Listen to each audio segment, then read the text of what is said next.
사랑과 은혜가 풍성하신 하나님 감사합니다. 저희를 구원해 주시고 또 천국 소망 가운데 살아갈 수 있도록 은혜 베풀어 주신 것 감사드립니다. 이곳 멕시코 땅이지만 또 주님께서 주시는 이 말씀과 교제를 통해서 더욱더 하나님이 주시는 또 보여주시는 그 길을 향해 저희들 걷고 있습니다. 주변에 이뤄진 영혼들 또 저희가 걷고 있는 이 삶 가운데 짊어져야 될 많은 신앙의 일들 정말 때로는 우리의 힘이 부칠 때도 많지만 그러나 주님께서 때마다 우리에게 힘과 또 능력을 주셔서 맡겨진 이 일을 잘 감당할 수 있도록 도와주시옵소서. 주님 오실 때가 얼마 남지 않은 이때라는 것을 많이 느낍니다. 더욱더 우리 마음을 일깨워서 세상으로 우리가 기울지 않고 또 말씀 안에서 또 소망 가운데 믿음을 지키며 살아갈 수 있도록 도와주십시오. 이 시간 또 말씀을 통해서 하나님 앞에 우리가 어떠한 삶을 살아야 될지 다시 한 번 더 되새기고자 합니다. 말씀을 마음 가운데 새기며 내년 한 해를 계획하고 또 주님의 복음을 위해 살아가는 그 일을 결심하는 데 있어서 주님이 지혜와 또 능력을 더욱더 힘입혀 주시기를 기도드립니다. 올 모든 시간 주님께서 인도해 주시길 바라며 저희를 사랑하시는 예수님 이름으로 기도드렸습니다. 아멘. 자, 우리 성경 말씀을 찾겠습니다. 사도행전 1장 9절 말씀입니다. 대부분의 성경 구절, 인용 구절들은 여기 TV에 제가 띄워드리겠습니다. 시간을 좀 아끼기 위해서 혹시 성경이 없으신 분들은 앞에 있는 판타이어를 참고하시면 되겠습니다. 자, 사도행전 1장 9절 말씀. 사도행전 1장 9절부터 11절까지 말씀입니다. 사도행전 1장 9절부터 11절까지입니다. 다 찾으셨습니까? 예. 9절부터 11절 같이 천천히 읽어보겠습니다. 이 말씀을 마치시고 저희 보는 데서 올리워 가시니 구름이 저를 가리워 보이지 않게 하더라. 올라가실 때에 제자들이 자세히 하늘을 쳐다보고 있는데 흰옷 입은 두 사람이 저희 곁에 서서 가로되 갈릴리 사람들아 어찌하여 서서 하늘을 쳐다보느냐 너희 가운데서 하늘로 올리우신 이 예수는 하늘로 가심을 본 그대로 오시리라 하였느니라. 자, 11절 마지막 부분에 제가 다시 읽어보겠습니다. 하늘로 올리우신 이 예수는 하늘로 가심을 본 그대로 오시리라 하였느니라. 어떤 말씀으로 또 한 해를 마무리하고 또 새해를 계획할까 이렇게 기도 가운데 있다가 이 말씀을 좀 더 이렇게 묵상을 하게 됐습니다. 우리가 이제 제가 1991년에 이제 구원을 받았습니다. 그 당시 말씀을 들을 때 처음 전도 집회 말씀을 들을 때 굉장히 좀 놀랐던 그런 기억이 있었고요. 그리고 성경에 계획된 많은 말씀들이 이루어지고 있다는 것을 실제 눈앞에 이렇게 보면서 교회는 다니고 있었지만 막연한 믿음 가운데 있는 저의 믿음이 또 얼마나 불확실했는가를 더욱더 깨닫게 됐고 한편으로는 성경이 얼마나 더 확실한 책임가를 더욱더 마음에 일깨우는 계기가 됐습니다. 그래서 하나님 앞에 제가 얼마나 큰 죄인이고 또 말씀 앞에서 나의 죄가 얼마나 확실하게 깨끗하게 용서되어졌는지 깨닫는 그런 시간을 가지게 됐는데 그로부터 시간이 굉장히 많이 좀 흘렀죠. 흐른 시간만큼 제가 얼마나 많은 그 열매를 남겼는가 생각해 보면 좀 부끄러운 그런 부분도 많이 있긴 한데 그런데 남겨진 삶이 얼마인지는 모르지만 우리의 삶을 좀 더 값어치 있게 또 하나님 앞에 가볍게 보내기 위해서는 이 말씀을 다시 한 번 더 묵상해 보는 것이 정말 좋겠다 생각이 들었습니다. 주님이 오시겠다고 약속하셨던 그 말씀이 정말 때가 가면 갈수록 이제 이루어질 그 시간이 많지 않구나라는 것을 다시 한 번 더 느끼게 되는데 자 이제 여기 제가 읽었던 말씀인데 이 말씀을 마치시고 저희 보는 데서 올리워 가시니 구름이 저를 가리워 보이지 않게 하더라. 예수님이 죽으시고 부활하신 다음에 부활 승천하셨죠. 그 이후에 이 복음이 급격하게 정말 빠른 속도로 전해졌습니다. 그런데 복음이 전해지면 그에 대한 반대급부로 사단의 역사가 동일하게 나타났죠. 그래서 초대교회 당시에는 많은 사람들이 짧은 시간 안에 구원을 많이 받았지만 동시에 또 굉장히 많은 그 박해가 있었습니다. 그래서 우리가 잘 아시는 대로 로마의 박해가 있었고 또 유대 종교가들의 박해가 계속 뒤따랐죠. 그래서 그 박해를 통해서 이 복음을 그다음에 이 기독교를 없애려고 하는 시도들이 많이 있었어요. 이제 역사 가운데 보면 그런 시도들 가운데 하나가 뭐냐면 기독교인들 그 당시 구원받은 받은 분들이 예수님이 돌아가신 때가 얼마 되지 않았기 때문에 그 예수님이 활동했던 장소 또 예수님이 말씀하셨던 곳 그런 곳들을 많이 기억하고 또 그곳에서 그 하나님을 생각하고 복음을 생각하는 그런 많은 일들이 있었습니다. 그래서 이런 것들을 원천적으로 차단하기 위해서 로마 정부에서 행했던 정책 중에 하나가 예수님을 기리던 그 장소에 우상을 섬기는 성전, 우상을 섬기는 건물들을 많이 만들었다고 해요. 그래서 그런 그 건물들을 통해서 그 믿음을 무너뜨리려고 하고 또 복음을 통해서 구원받은 성도들이 그 믿음을 잃어버리도록 하는 많은 시도들이 있었는데, 근데 이제 세월이 흘러서 313년에 이제 로마에 의해서 기적적으로 기독교가 인정을 받게 되죠. 근데 그 인정을 받게 되면서 이제 공식적으로 기독교인들이 예배의 시간을 가지게 되었고 또 많은 사람들이 복음을 듣는데 장애가 없는 그런 시대를 맞이하게 됐습니다. 그래서 그때부터 이제 보이는 건물을 교회당으로 만들어서 하나님의 말씀을 듣는 그런 장소로 공식적으로 사용하게 됐는데, 근데 그런 장소가 시간이 많이 지났으니까 어디 있는지 잘 모르잖아요. 그런데 그 로마 정부에서 초기에 기독교를 말살하기 위해서 세웠던 우상을 섬기는 그 성전 자리, 그 자리가 예수님이 활동했던 그런 자리였다라는 것을 알게 됐고, 또 그 자리에 우상을 섬기는 그 건물을 허물고 교회당을 세우게 됐습니다. 그래서 오히려 하나님을 복음을 박해하고 방해하려고 했던 그 시도들이 오히려 하나님의 일을 더욱더 기억하게 만드는 그런 아주 뭐라 그럴까요? 역설적인 그런 일이 역사 가운데 있었죠. 그래서 우리가 지금도 이제 이 이스라엘에 가보면 예수님이 활동했던 그 지역이나 그 말씀했던 장소를 기념하기 위해서 많은 교회들이 지금도 세워져 있습니다. 그런데 이것을 어떻게 알게 됐냐? 그것은 바로 그 로마 정부가 처음에 박해를 목적으로 세웠던 그 건물이 그 장소를 가르쳐주는 아주 대표적인 일을 하게 됐습니다. 그래서 지금도 가보면 여기 이제 예루살렘인데요. 이 하늘에서 보면 여기가 지금 예전에 성전이 있었던 그 자리입니다. 지금은 이슬람 사원이 들어가 있죠. 황금돔 사원. 우리가 예루살렘 사진을 보면 대표적으로 있는 그 건물인데 이곳에 있고, 이곳에서 정면 이 동쪽으로 이렇게 바라보게 되면 이곳에 그 예수님이 성천했던 그 자리가 지금까지 잘 보존이 되어 있습니다. 그래서 예수님이 성천했던 그 자리를 보존하기 위해서 이 교회당, 이 건물을 세우게 됐는데 처음에는 이 뚜껑을 만들지 않았다고 해요. 왜냐하면 여기 말씀해 보면 그 예수님이 하늘로 가신 봄 그대로 오시리라 이 말씀 때문에 뚜껑을 만들지 않았는데 나중에는 이제 결국에는 이제 이 건물을 이렇게 완성하게 됐습니다. 그래서 지금도 그 예수님이 하늘로 올라가신 그 자리가 이렇게 잘 보존이 되어 있습니다.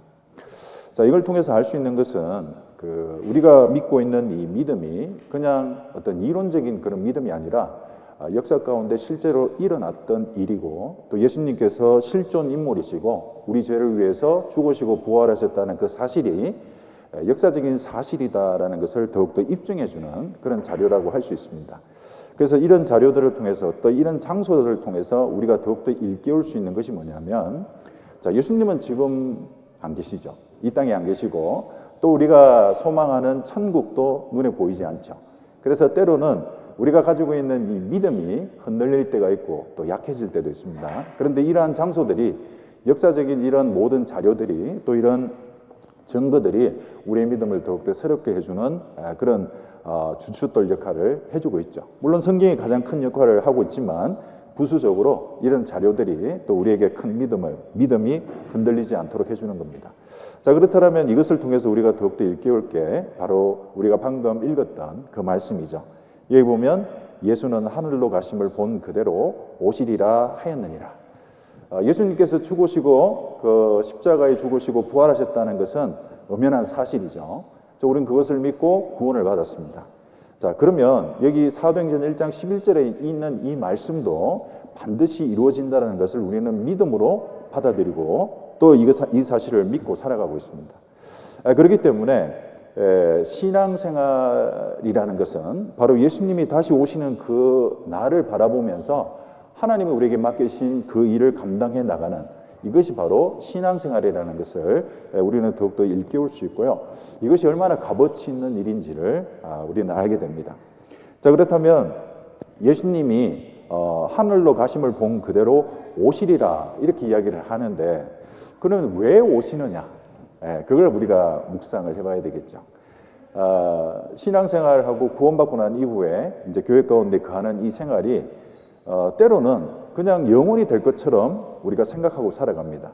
그래서 우리 신앙생활을 그냥 반복적으로 또 습관적으로 예수님이 오신다라는 그 사실 그리고 그것이 끝이 있다는 사실을 망각한 채 살아갈 수 있다라는 거죠.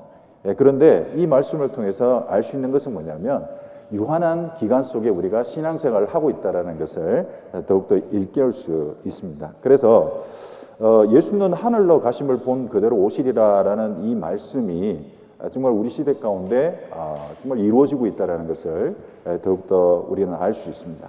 자, 그렇다면 이것을 일깨우면서 우리가 생각해야 될 것이 무엇이냐? 자, 이 말씀입니다. 마태복음 16장 27절 말씀인데요. 같이 한번 읽어보겠습니다. 인자가 아버지의 영광으로 그 천사들과 함께 오리니 그때에 각 사람의 행한 대로 갚으리라. 어떻습니까, 여러분? 이 말씀을 우리가 읽죠. 또 듣습니다. 그런데 여기 보면 인자는 재림하시는 예수님을 이야기합니다. 아버지의 영광으로 그 천사들과 함께 오리니 그때 어떤 일이 있습니까? 각 사람 구원받은 각 사람의 행한 대로 갚으리라. 이 말씀은 우리가 자세히 생각을 해보면 해볼수록 굉장히 좀 무서운 말씀이죠. 그리고 또 경각심을 가지도록 만들어주는 말씀입니다. 각 사람의 행한 대로 갚으시리라라는 그 말은 구원받은 그 날부터 예수님 오시는 그날까지 우리 삶에 대한 책임이 우리에게 있다는 겁니다. 말씀이 사실이다라는 것을 우리는 받아들이죠. 그러면 믿음으로 이 말씀도 사실이다라는 것을 받아들이고 묵상을 해야 된다는 겁니다. 자, 그러면 인자가 오시리니 각 사람의 행한 대로 갚으시라라는 이 말씀은 잘한 사람, 못한 사람, 이제 그렇게 우리가 분류될 수도 있잖아요. 그런데 하나님께서 이 작정하신 이 날들은 왜 우리에게 있느냐? 여기 보면 이 말씀이 있습니다. 사도 바울이 특별히 한 내용인데요. 빌립보서 3장 14절 말씀인데 우리가 연말이 되면 굉장히 많이 생각하는 말씀이죠. 또 듣는 말씀이고 표대를 향하여 그리스도 예수 안에서 하나님이 위에서 부르신 부름의 상을 위하여 쫓아가노라. 그러니까 상이 있다라는 것을 말해줍니다. 우리가 상 받는 거 싫어하는 사람은 없습니다. 그죠? 예. 그런데 이제 누가 주느냐에 따라서 그 상을 우리가 원하기도 하고 그렇게 원하지 않기도 합니다. 그런데 예수님이 다시 이 땅에 오실 때 가지고 오실 것이 우리가 어떠한 삶을 사는가에 따른 상이 있다는 것을 말해주고 있죠. 자, 그러면 우리 모든 일상의 생활이 또 우리 일상의 삶이 예수님이 가지고 오는 상과 다 연관이 된다는 것을 알 수 있습니다. 그래서 이런 시기에 우리가 지금 살고 있는 거예요. 예수님이 오시는 그 특정한 시간들 또 언제인지는 모르지만 그 시간이 다가왔을 때 하나님이 우리를 어떻게 오실 것인가 그것을 우리가 잘 생각하며 살아가야 되는 거죠. 자, 그렇다면 이 일을 위해서 생각해야 될 교훈 3가지가 있다는 거죠. 그래서 여러 가지 교훈이 있겠지만 오늘 여러분들과 함께 자 그러면 예수님이 다시 오실 때 이 땅에 오셨을 때 우리가 어떤 모습으로 설 것인가 그것을 우리가 생각을 해보고 또 하나님을 기쁘시게 하는 그런 모습으로 서기 위해서 생각해야 될 많은 교훈들이 있지만 그 중에 오늘 이 제목처럼 뽑고 심고 가꾸어라 이 세 가지를 좀 생각을 해봤으면 좋겠습니다. 제목 딱 들어보면 아이고 목사님 오늘 무슨 이야기 하겠구나 대충 감이 오신 분도 아마 있을 거예요. 그런데 감으로 우리가 받아들이지 말고 좀 더 마음을 열고 또 기도 가운데 이 교훈을 우리 마음속에 정말 이렇게 담아두는 것이 필요합니다. 왜냐하면 주님이 오시기 때문이죠. 그래서 첫 번째로 우리가 생각해야 될 것이 뭐냐 이거죠. 뽑고 벗고 이렇게 성경이 나와 있는데 자, 이 첫 번째 교훈을 한번 좀 생각을 해보겠습니다. 자, 그러면 우리 성경을 한번 찾아보죠. 에베소서 4장입니다. 에베소서 4장 22절 말씀입니다. 신약 성경 에베소서 4장 22절 24절 4장 22절에서 24절까지 말씀인데요. 자, 22절, 24절 말씀 같이 한번 읽어보겠습니다. 너희는 유혹의 욕심을 따라 썩어져가는 구습을 쫓는 옛사람을 벗어버리고 오직 심령으로 새롭게 되어 하나님을 따라 의와 진리의 거룩함으로 지으심을 받은 새 사람을 입어라. 옛 사람을 버리고 심령으로 새롭게 되어 새 사람을 입으라 이렇게 되어 있습니다. 자, 구원받은 사람은 구원받은 사람답게 살아가야 되죠. 그것이 구원받은 증거가 됩니다. 자, 그러면 새 사람으로 우리가 구원받은 사람으로 살아가기 위해서 반드시 거쳐야 될 필수적인 단계가 뭡니까? 여기 보면 옛 사람을 벗어버리고 이렇게 되어 있어요. 옛 사람을 벗어버리고 옛 사람을 벗어버리지 않으면 새로운 그 그리스도인으로 삶으로 덧입는 것이 어렵다라는 것을 말해주고 있습니다. 먼저 우리가 복음을 들을 때 또 성경 강연의 말씀을 들을 때도 먼저 배우는 것이 그거죠. 회개와 그 이후에 복음이죠. 회개라는 것은 먼저 하나님 앞에 내가 어떤 사람인지를 정확하게 아는 겁니다. 그리고 그 죄를 벗고자 하는 간절한 마음을 가지는 것이 회개죠. 그 이후에 예수님을 통해 이루어진 그 복음을 받아들이는 겁니다. 이제 저희가 성경 강연을 여러 번 해보지만 아마 여러 교회에서도 동일하게 겪는 문제가 아닌가 생각은 드는데 많은 멕시칸 분들이 말씀을 듣지만 구원을 잘 못 받는 것 같아요. 구원을 잘 못 받고 구원을 받았다 해도 예전에 믿었던 그 믿음과 섞여서 신앙생활이 제대로 안 되는 경우가 많이 있는 것을 보게 됩니다. 그 원인이 뭘까 이렇게 가만히 생각을 해보면 대부분이 하나님 앞에 자기가 얼마나 큰 죄인인지 그리고 그 죄를 해결하기 위해서 얼마나 간절하게 부르짖는 그 시간이 있었는지 그 과정이 없다라는 겁니다. 결과적으로 그 과정이 없기 때문에 아무리 복음을 들어도 그 말씀이 그냥 알고 있는 지식을 더하는 말씀으로만 더해질 뿐이지 인생을 바꾸거나 그 마음속에 확신을 주지는 못한다는 것을 제가 이제 많이 느끼게 되는데 신앙생활도 그와 같다는 생각이 듭니다. 구원받고 많은 시간들이 지난 분도 있고 또 그 시간이 짧은 분도 있을 겁니다. 그런데 확실하게 구원을 받았다면 그 삶이 변하는 것은 당연한 거예요. 그렇지 않습니까? 어떤 분이 이제 그런 이야기를 했어요. 8톤 트럭이 자기를 딱 쳤는데 그 8톤 트럭이 쳤는데도 아무 일이 일어나지 않는다라고 그 가정을 한다면 그것은 그 말이 사실일 리가 없다라는 거죠. 그런데 예수님이 주시는 이 구원의 복음은 그 8톤 트럭보다 훨씬 더 강력한 힘을 가지고 있고 우리 삶을 쳤는데 근데 내 삶 속에서 아무런 반응이 없다라면 그것은 먼저 그 믿음을 생각을 해봐야 되는 거죠. 마찬가지로 우리 삶 속에서 먼저 정말 신앙생활을 제대로 하기 위해서 또 열매를 맺고 또 하나님이 원하는 그런 일꾼으로 세워지기 위해서는 먼저 벗는 생활이 필요하다는 겁니다. 그래서 여기 보면 뽑고 벗고라고 이렇게 제가 이제 적어놨는데 뭐 다른 말로 이렇게 표현하려고 해도 딴 말이 뭐 이렇게 떠오르진 않더라고요. 그런데 이 말이 굉장히 좀 중요하다는 생각을 했습니다. 내가 가지고 있는 것을 생각해보고 또 내가 가지고 있는 삶을 돌아보고 하나님 말씀 앞에서 정말 그것이 바르지 못하다면 그걸 내려놓는 그 과정이 반드시 필요하다는 겁니다. 그래서 우리가 방금 읽었던 이 말씀에 보면 구습을 쫓는 옛사람을 벗어버리고 이렇게 돼 있어요. 그래서 이제 제가 우리 성도님들한테 이제 그런 이야기를 했습니다. 이제 1년 동안 말씀도 들었고 또 교제 가운데 이렇게 지내왔는데 많은 말씀을 들었는데 내년에는 정말 내가 벗어버리고 싶은 구습이 뭐가 있는지 생각을 좀 해보시라고 그렇게 말씀을 좀 드렸어요.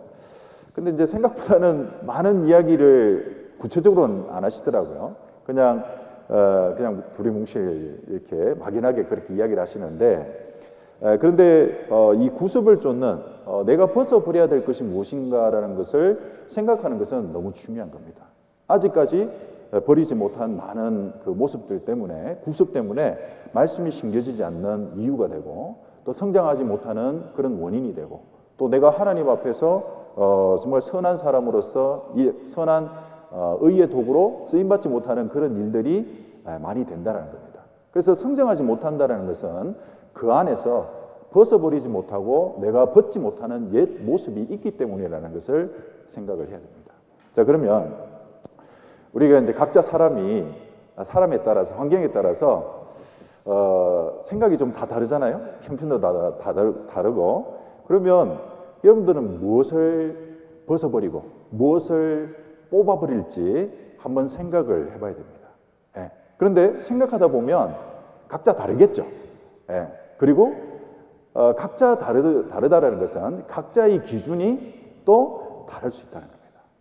자, 벗는다라는 것, 옛 사람을 벗는다는 것, 또 옛 모습을 벗는다라는 것에 대해서 우리 각자가 여러 가지 생각을 하는데 그런 생각들도 중요하지만 더 중요한 것은 성경에서 말하는 기준을 두고 그 기준에서 우리가 미치지 못하는 구습들이 있다면 그것을 벗어버리려고 노력하는 과정이 필요한 거예요.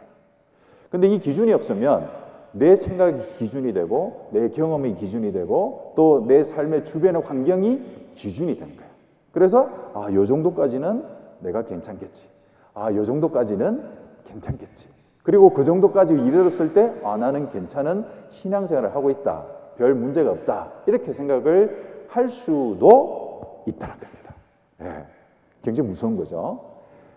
제가 이제 우리가 교제의 중요성에 대해서 이제 많은 그 말씀을 하다 보니까 이제 우리 형제 자매님들이 주일은 그래도 이제 나와요. 주일은 교제를 나오는데 근데 주일을 나오시면서 그분들이 가지고 있는 생각이 뭐냐면 주일까지는 그래도 내가 한다. 그리고 그 주일을 지킴으로 인해서 내가 하나님 앞에 과거에는 주일을 안 지켰는데 지금은 내가 주일을 잘 지키고 있습니다. 그래서 나는 과거보다 성장했습니다. 물론 그것도 어떤 좋은 어떤 성장의 모습이죠. 근데 그것이 멈춰져 있는 분이 있어요. 거기까지. 그런데 성경에서는 기준이 반드시 있거든요. 그것이 미쳐지지 못할 때 우리가 버려야 될 것, 벗어야 될 것이 무엇인지를 망각할 수 있습니다.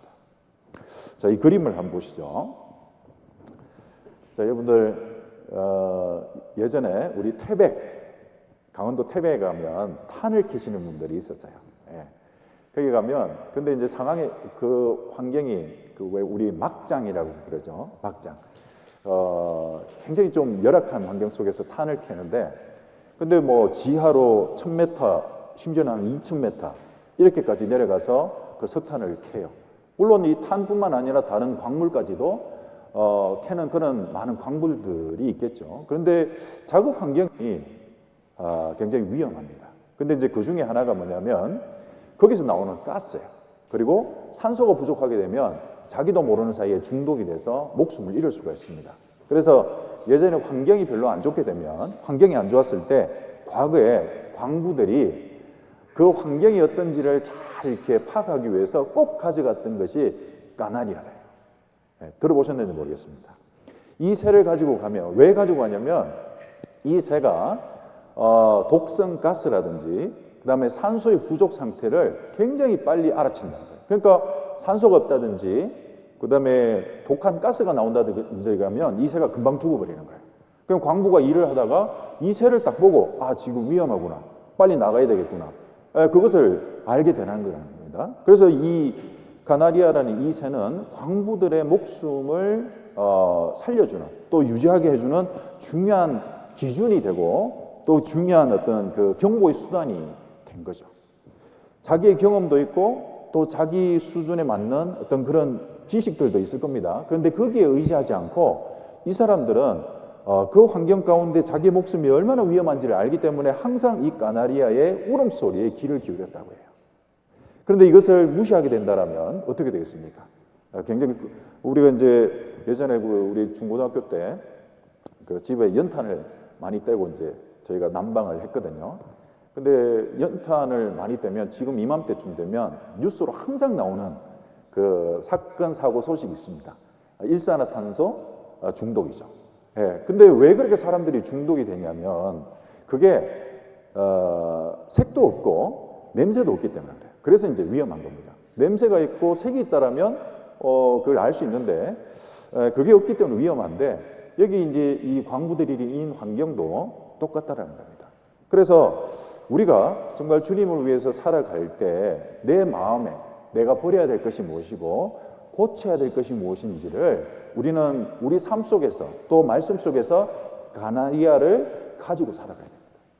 내가 가나리아가 되면 안 돼요. 예. 하나님이 주는 그 기준이 가나리아가 되어야 됩니다. 내가 이 새가 되어버리면 우리는 위험한 상황에 처할 수 있게 되는 거예요. 뭔가 어려운 상황이 생겼는데도 나는 괜찮다고 느끼는 겁니다. 그런데 나도 모르는 사이에 이제 하나님이 정하는 그 기준에서 멀어지는 그런 일들이 점점 생겨나기 때문에 그렇습니다. 자, 그렇다면 우리가 벗어야 된다, 버려야 된다라는 것을 판단할 때 그러면 우리가 기준이 되어야 되는 그 하나님의 말씀이 무엇인가? 그걸 한번 보겠습니다. 레위기 1장을 한번 찾아보죠. 구약성경 레위기 1장입니다. 구약성경 레위기 1장입니다.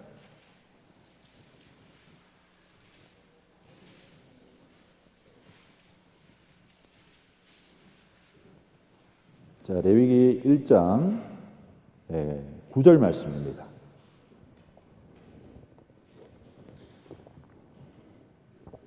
레위기 1장 9절 말씀인데요. 다 찾으셨습니까? 못 찾으셨어요? 자, 9절 말씀 같이 한번 읽어보겠습니다. 그 내장과 정갱이를 물로 씻을 것이요 제사장은 그 전부를 단 위에 불살라 번제를 삼을지니 이는 화제라 여호와께 향기로운 냄새니라. 자, 번제는 우리 그리스도인의 삶을 이야기합니다.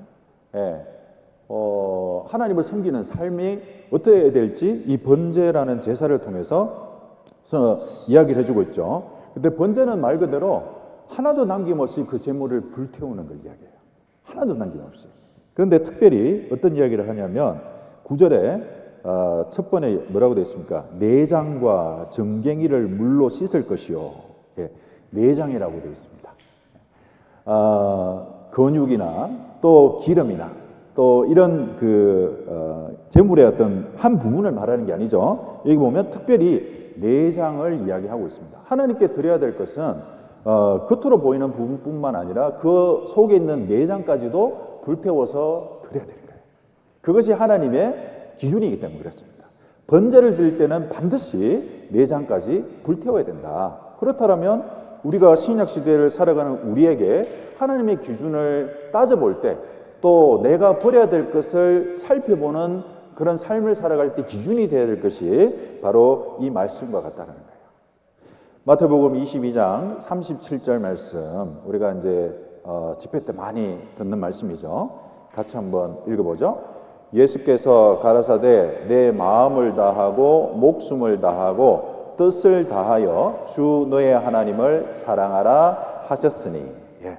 여기 보면 이제 세 가지가 나오죠. 마음을 다하고, 목숨을 다하고, 뜻을 다하여 주 너의 하나님을 사랑하라 하셨어요. 우리의 내장이 기록이 되어 있습니다. 내장이라고 해서 뭐 이렇게 너무 혐오스럽게 생각할 필요는 없어요.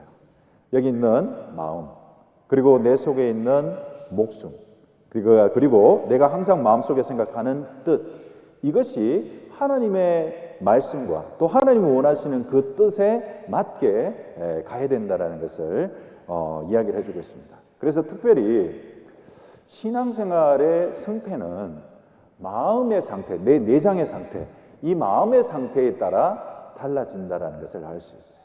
그래서 우리가 그 하나님을 이제 말라기 시대 때 보면 많은 사람들이, 이스라엘 사람들이 제사를 드리고 제사장들이 그 제사를 드리는 일을 돕잖아요. 그럴 때마다 하나님이 정말 그 제사를 어떻게 받았습니까? 기꺼이 받지 않으셨죠. 야, 내 마당만 밟을 뿐이다. 왜 그렇습니까? 하나님께 가져온 그 제물이 병들고 흠있고 또 아주 값어치 없는 것으로 가져왔죠. 그런데 처음부터 그렇지는 않았습니다. 왜 흠없고 값어치 없는 것들을 가져왔을까요? 그러니까 생각해 보면 그들의 마음이, 그들의 내장 상태가 하나님께 드려지지 않는 상태로 점점 변해갔다는 겁니다. 자, 우리가 무엇을 버려야 됩니까? 목사님, 버려야 된다고 하는데 내가 뭘 버려야 될지 잘 모르겠습니다. 뭐 내 삶 속에서 내 상황도 너무 어렵고 뭐 버려야 될 것도 많긴 한 것 같은데 그래도 딴 사람에 비해서 내가 그렇게 나쁜 것 같지는 않은데 근데 뭘 버려야 됩니까? 라고 생각할 때 기준이 여기에 있다는 것을 생각해 봐야 돼요. 하나님 앞에 마음을 다하고 목숨을 다하고 뜻을 다해서 하나님을 사랑하라는 이 말씀을 생각해 보면 정말 이 말씀에서 많이 멀어져 있는 우리 마음 상태를 또 우리의 뜻이 있다는 것을 알게 된다는 겁니다. 그래서 하나님을 섬긴다는 것은 하나님을 가까이 하고 하나님께 뭔가를 드린다는 것은 내가 가지고 있는 육신적인 재능이 아니라 내가 가지고 있는 재물이 아니라 실제 내가 가지고 있는 온전한 마음을 하나님은 받기를 원하시는 거죠. 그래서 우리가 하나님께 어떤 그 재물을 드리고 내 시간을 드릴 때 실제 하나님은 그것은 필요 없는 거예요. 하나님은 다 가지고 있는 분인데 왜 하나님은 우리에게 가까이 하시고 그 모든 은혜의 선물을 주셨냐? 우리가 하나님께 마음을 드리는 그 삶을 보시기를 원하는 겁니다. 그렇다면 우리 매일의 삶 속에서 내 마음의 상태는 지금 과연 어떠한가? 그 마음의 상태를 보고 우리가 벗어야 될 것이 과연 무엇인지를 더욱더 명확하게 알게 되는 겁니다. 자, 우리 보면 우리의 마음 상태를 잘 한번 생각해 보시죠. 이럴 때, 어떨 때? 세금 낼 때. 세금 낼 때 여러분 마음 상태가 어떻습니까? 아이고, 내년 1월에 또 떼낸시아 내야 되네. 그리고 떼낸시아 안 내면 어떻게 돼요? 가산세도 묻죠. 그러니까 될 수 있으면 우리는 세금을 낼 때 어떻게 냅니까? 절세할 수 있는 방법을 최선을 다해서 찾죠. 아낄 수 있는 방법을 찾습니다. 그리고 자원에서 기쁜 마음으로 내는 사람은 그렇게 많지는 않을 거예요. 근데 반대로 만약에 내가 어떤 좋은 상품이 있어서 금융 상품이 있어서 투자를 한다. 적금을 든다. 어떤 좋은 물건이 있어서 내가 그걸 산다라는 마음으로 그것을 저축을 합니다. 그러면 그때의 마음 상태는 어떻습니까? 여러분들 저축하는 거 별로 안 좋아하세요? 세금 낼 때와 저축할 때 마음 상태를 보면 우리가 하나님 앞에 섬길 때 과연 마음이 어떤지를 알 수 있어요. 세금은 안 내면 안 되니까 억지로 하는 거죠. 거기까지 내고 될 수 있으면 내가 할 수 있는 고기 액면가대로 내는 방법을 찾습니다. 더 이상은 안 하는 거예요. 근데 적금은 또 내가 투자하는 일이 있으면 어때요? 틈만 나면 여윳돈만 있으면 갖다 놓죠. 마음의 차이인 거예요. 신앙생활을 세금 내듯이 하는 사람이 있습니다. 신앙생활을 적금 넣듯이 하는 사람이 있는 거예요. 그 차이가 있는 겁니다. 그 마음속에 어떤 차이가 있습니까? 자원하는 마음인 거죠. 그래서 우리가 신앙생활은 어떤 분은 참 구원받았으니까 안 할 수는 없고 하자니 참 그 상황이 너무 힘들고 또 안 하자니 하나님이 또 나를 또 징계하실 것 같고 예. 그래서 최소한 내가 할 수 있는 만큼만 내가 하지. 뭐 이 정도만 해도 내가 잘하는 거다. 내가 이 정도만 해도 내가 하나님 앞에 뭐 하나님 내 사정 다 아시니까 아시겠다. 그런 마음으로 하는 그런 마음이 있을 거고, 반대로 적금, 틈만 나면, 좀 더 내가 여유만 있으면 하나님 위해서 내가 살아야 되겠다라는 마음으로 드리고 더 드리고, 그런 마음 상태로 살아가는 그런 차이가 있을 거라는 거죠. 그렇다면 이 두 개의 마음을 놓고 우리가 생각해 볼 수 있습니다. 내 마음은 과연 어떤가? 신앙생활은 나에게 세금인가 적금인가? 출애굽기 35장을 한번 찾아보겠습니다. 출애굽기 35장 20절.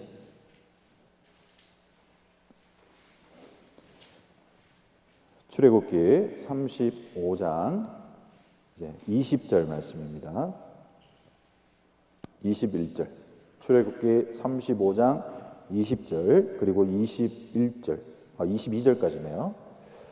자, 20절에서부터 22절까지 말씀을 제가 읽어보겠습니다.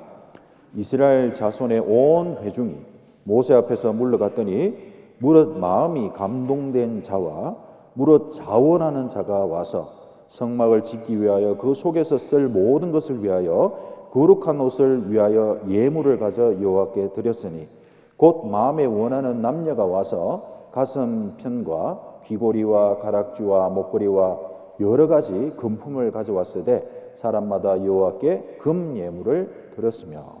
그리고 또 26절 말씀도 보시겠습니다.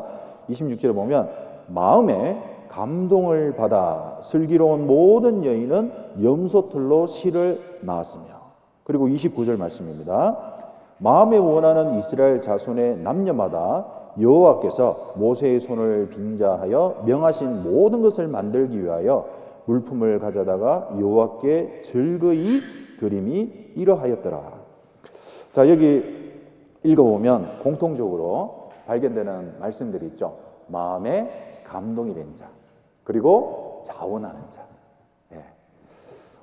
신앙생활이 또 하나님을 섬기는 것이 그들에게 의무가 아니라 자원하는 마음, 기쁜 마음으로 드렸다라는 것을 우리가 알 수가 있죠.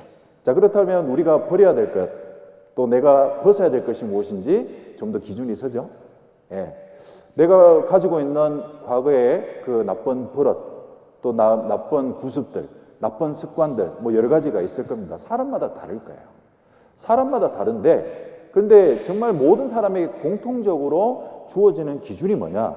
내 마음에 자원하는 마음이 과연 얼마나 있느냐? 그것이 중요하다는 거예요.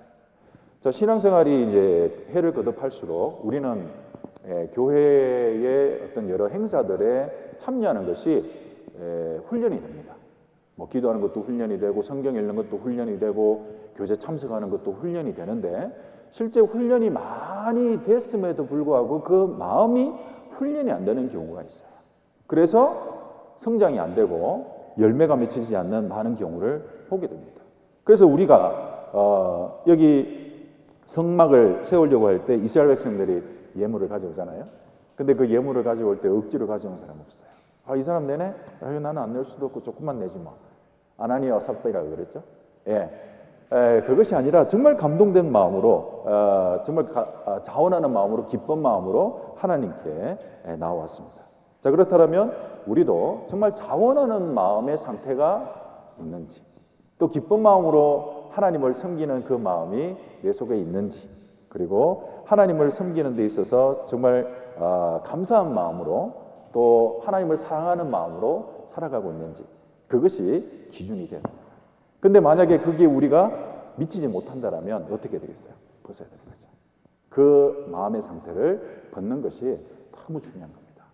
다른 것을 벗는 것도 중요하지만 매일매일 우리가 벗어야 될 것, 또 우리가 떨쳐내야 될 것은 하나님 앞에 드려지는 그 자원하는 마음이 억지같이 되었을 때 그 마음을 빨리 벗어버리는 것이 무엇보다도 필요하다는 겁니다. 그래서 이 사도 바울도 빌레몬서를 통해서 이제 빌레몬에게 부탁을 하죠. 오네시모가 구원을 받았습니다. 근데 오네시모가 빌레몬 집에 종으로 있었는데, 전도를 해서 구원받게 해보고 보니까 공교롭게도 오네시모가 빌레몬의 집에 종으로 살았어요. 그리고 오네시모가 빌레몬 집에 굉장히 큰 해를 끼쳤다는 걸 알게 됩니다. 그런데 이 오네시모를 일꾼으로 사용하기 위해서 먼저 이 빌레몬에게 허락을 구하는 겁니다.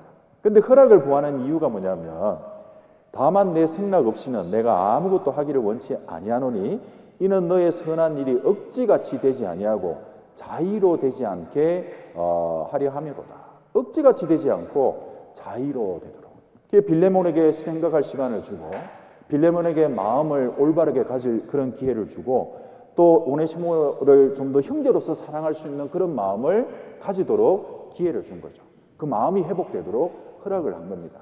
그래서 무엇보다도 신앙생활은 우리가 교회 안에서 많은 일을 하는 것도 중요하고 또 내가 성경을 가까이 하는 것도 중요한데, 가장 중요한 것은 내 마음의 상태, 내 동기, 그리고 내 마음속에 있는 그런 그 상태가 지금 어떤 상태인가, 그걸 살펴보고 이러지 못했다면 빨리 회개하는 것이 중요하다. 내 마음을 빨리 회복하도록. 네? 그래서 마음이 회복이 안 될 때가 있죠. 마음은 여러분들도 잘 알다시피 그냥 열려진 문이에요. 우리 마음은. 예. 내가 지키고 싶다고 지킬 수 있는 게 아니죠.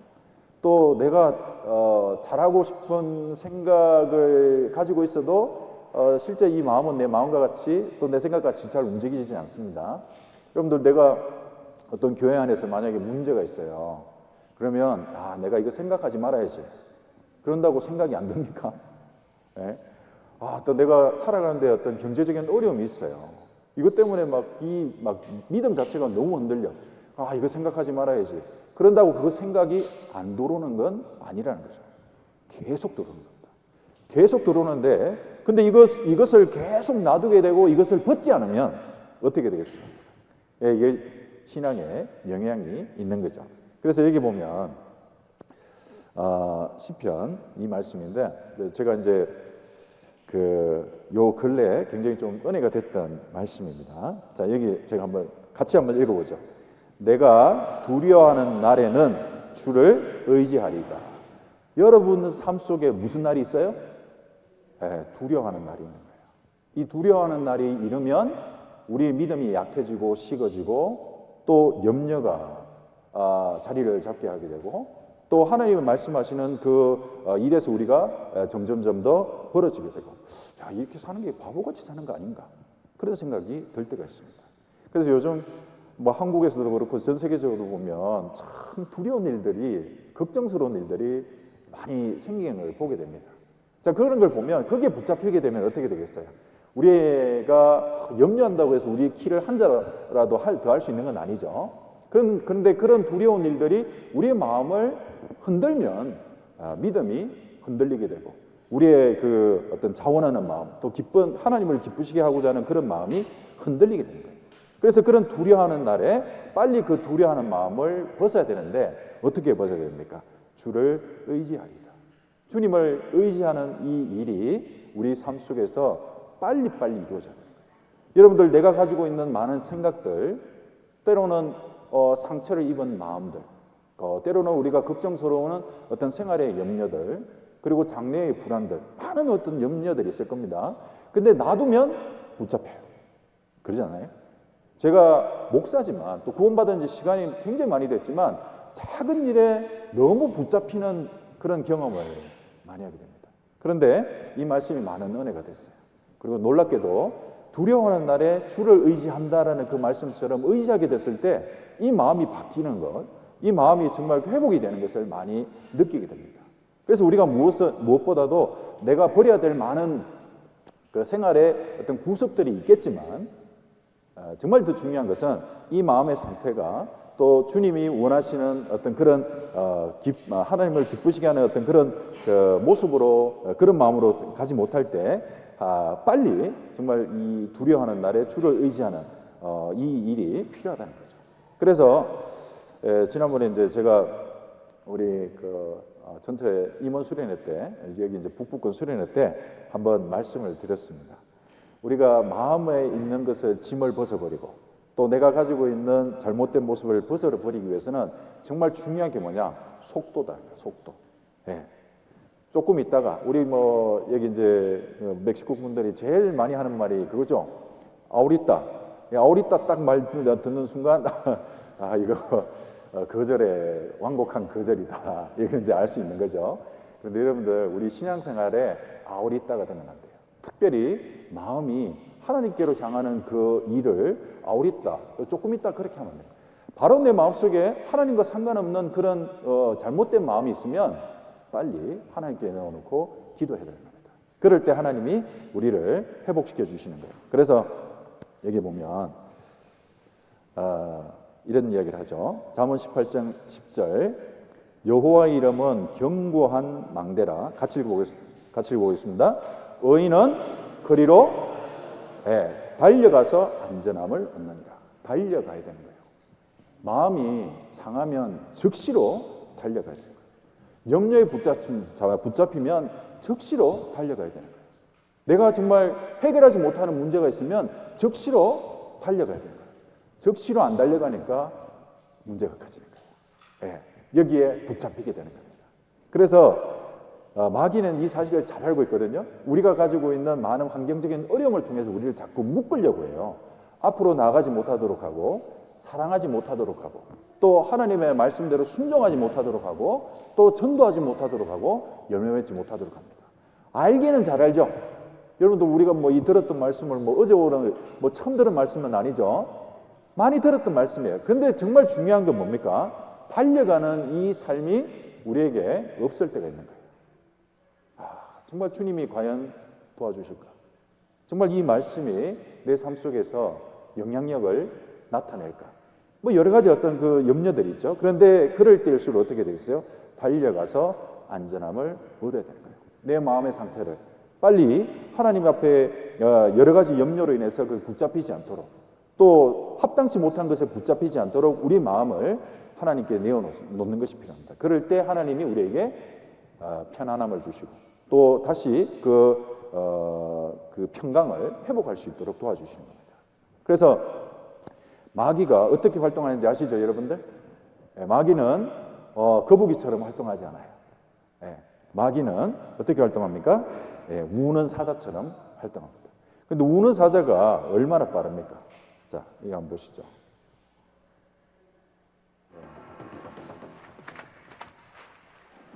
여러분들, 이 차이가 뭡니까?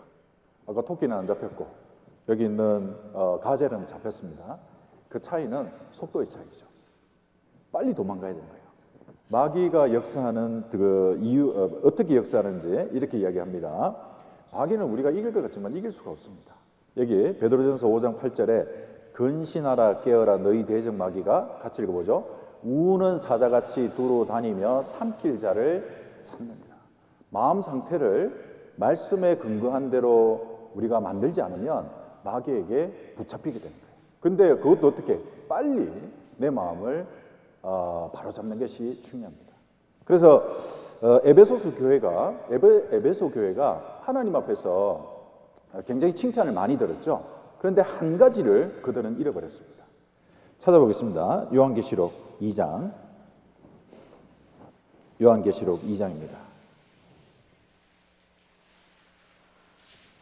요한계시록 2장 2절 말씀입니다. 요한계시록 2장 2절 말씀.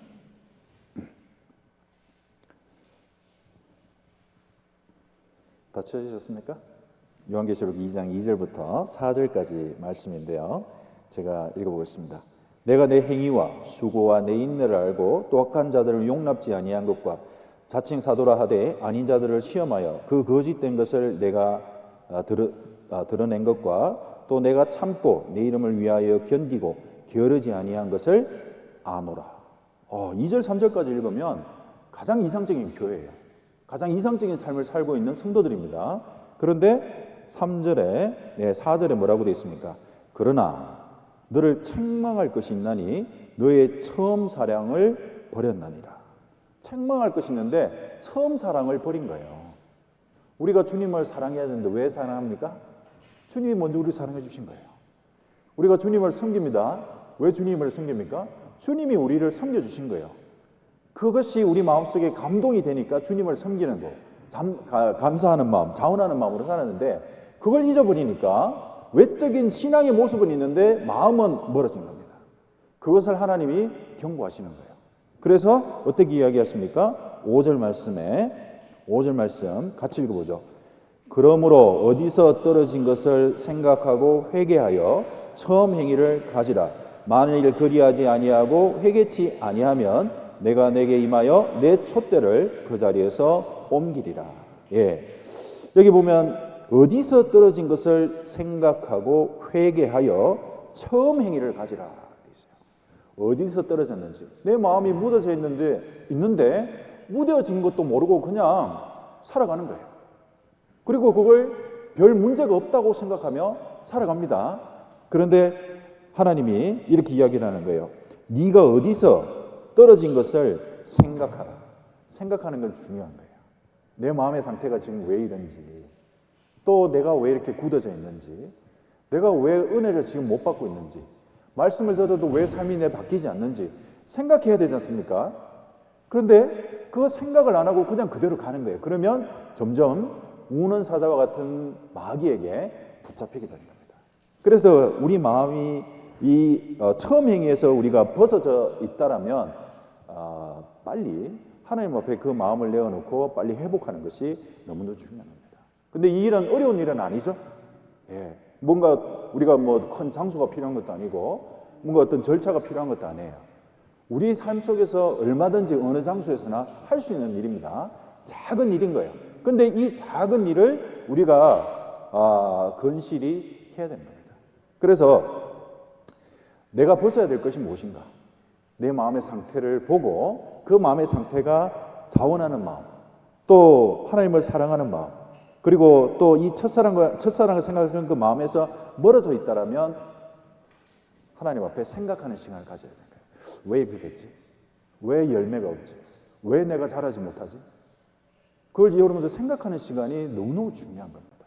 근데 그건 생각하는 시간이 없이 신앙생활의 연수가 늘어난다고 해서 우리의 성장, 열매, 또 하나님을 만났을 때, 예수님을 다시 만났을 때 그분을 기쁘게 할 수 있다라는 그런 보장이 없는 거예요.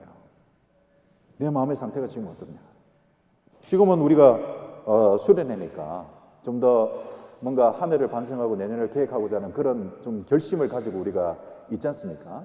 근데 우리의 일상생활 속에서 하나님 앞에서의 내 마음이 과연 어떤지, 식어져 있는지, 염려에 붙잡혀 있는지, 아니면 세상의 유혹에 내가 그 즐거움을 누리고 살아가려고 하는 그 마음뿐인지, 그 마음이 있다면 빨리 털어버리려고 노력해야 됩니다. 이것이 정말 작은 일인 거예요.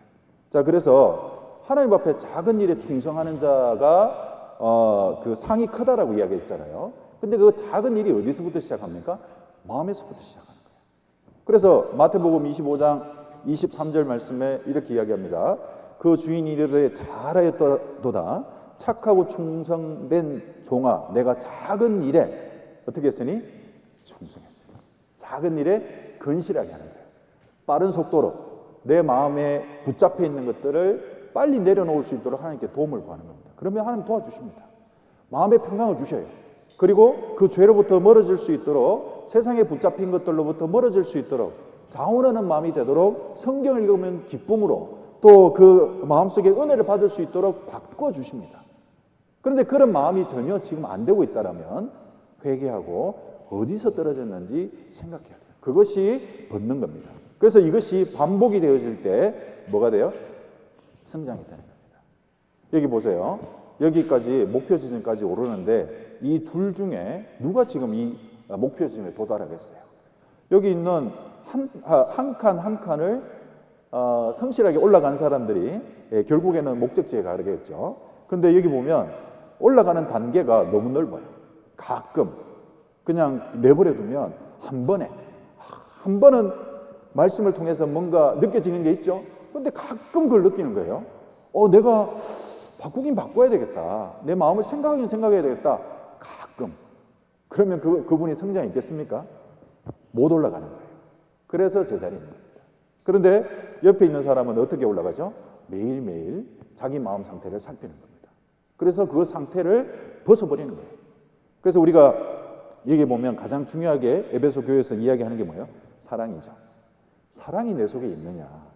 여러분들 구원받은 사람 속에 마음 속에 가장 크게 먼저 느껴지는 게 뭐예요? 사랑이죠.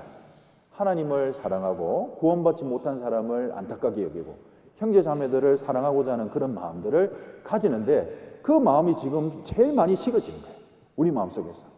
그냥 굳어지는 겁니다. 우리가 그냥 어떤 시중에서 세상에서 만나는 동호회처럼 그렇게 만날 수 있는 거예요. 마음에 맞는 사람, 또 좋아하는 사람.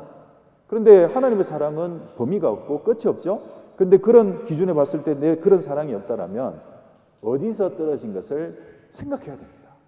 그것이 뽑는 거예요. 그래야 다음 단계로 나갈 수 있고 다음 단계에 하나님이 우리를 인도해 갈 수 있는 그런 인도함 속에 살아갈 수 있는 거죠. 여러분들 이 그림 우리가 한번 잘 생각해 볼 수 있어요. 매일매일 돼요. 한꺼번에 단번에 되는 건 절대로 없습니다. 그리고 한 번 말씀드렸다고 해서 또 한 번 내가 결심했다고 해서 그 삶이 바뀌는 거 절대로 없어요. 내 마음 안 바뀌어요. 그냥 그 마음이 식어진 채로 포로로 붙잡혀서 살아가는 겁니다. 매일매일 내 마음의 상태, 하나님의 기준에 봤을 때 어떤지를 보고 그것을 빨리 내어놓고 나가는 것이 필요하다는 겁니다. 그렇지 않으면 여러분들 마음이 어떻게 되는지 아십니까? 이렇게 됩니다. 이 사람 누군지 알아요? 여러분들? 네, 저도 잘 몰랐는데 이름은 줄 알았어요. 카를로스 바이아르타. 멕시코의 스탠드업 코미디 하는 아주 유명한 사람입니다. 그래서 제가 그 스페인어 공부 좀 해보겠다고 한번 그냥 우연히 봤어요. 이분이 하는 거를. 그런데 제가 이제 그걸 들으면서 제가 좀 이렇게 비참하게 느꼈던 부분이 뭐냐면 말은 하잖아요. 말을 하면 사람들 다 웃어요. 다 웃는데 저 혼자 안 웃고 있는 거예요. 또 이 사람 있죠? 아시는지 모르겠습니다. 엘차보 얼마 전에 돌아가셨습니다. 여기 국민 코미디안 때입니다. 멕시코에. 이 사람도 굉장히 좀 재밌는 분이에요. 그래서 그 TV 프로그램에 이렇게 나와서 뭐 보면 굉장히 재밌게 하는데 알아들을 듯 못 알아들을 듯 굉장히 좀 어렵더라고요. 그래서 제가 웃을 수가 없었어요. 예. 말은 하는데 안 웃기는 거예요. 왜요? 공감이 안 되니까. 마음이 머니까. 그리고 가지고 있는 지식이 다르니까 안 웃기는 겁니다. 이 영화 보셨어요? 예. 모신 분이 많은가 본데요. 멕시코 사람들이 사후 세계를 어떻게 생각하는지 가장 잘 보여준 영화가 아닌가 그런 생각이 드는데 사람들이 이 영화를 굉장히 좋아하고 또 보고 막 이렇게 많이 웁니다. 그런데 저는 처음에 봤을 때 왜 울지? 왜 그래요? 이해를 못 하는 거예요. 우리가 그렇게 될 수 있습니다. 같이 읽어보죠. 비유컨대 아이들이 장터에 앉아 서로 불러 가로되 우리가 너희를 향하여 피리를 불어도 너희가 춤추지 않고 우리가 애곡하여도 너희가 울지 아니하였다 함과 같도다. 네. 우리의 마음을 바로 하지 않고 벗어야 될 것을 벗지 않고 그냥 작은 일로 여기고 놔둬버리면 이렇게 되는 거예요. 경고의 나팔을 말씀을 통해서 불죠? 그게 감동이 안 되는 거예요. 우리 죄를 얼마나 정말 확실하게 용서해 주는지 말씀을 하시는데도 감동이 안 됩니다. 또 하나님 앞에 어떻게 살아야 될지 경각심을 주는 그런 많은 말씀을 들어도 그 말씀이 내 마음을 움직이지 못해요. 왜 그럴까요? 벗어야 될 걸 벗지 못하기 때문입니다. 내 마음을 그냥 그대로 놔두기 때문에 그래요.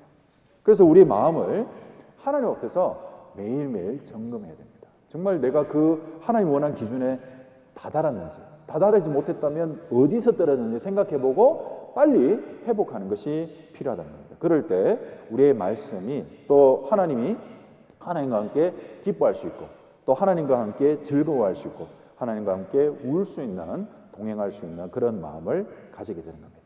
자, 이것이 바로 우리가 먼저 벗어야 될 어떤 그 교훈이다라고 생각할 수 있고요. 자, 그리고 두 번째가 뭐냐면 심고예요. 심고. 네. 벗고 난 뒤에 어떻게 해야 돼요? 그 다음에는 다른 걸 입어야 되죠. 벗은 채로 있으면 안 되는 겁니다. 자, 마태복음 한번 찾아보겠습니다. 12장. 마태복음 12장 말씀입니다. 44절. 마태복음 12장 44절 말씀입니다.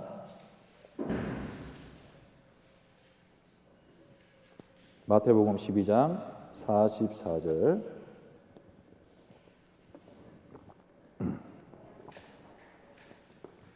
마태복음 12장 44절 말씀.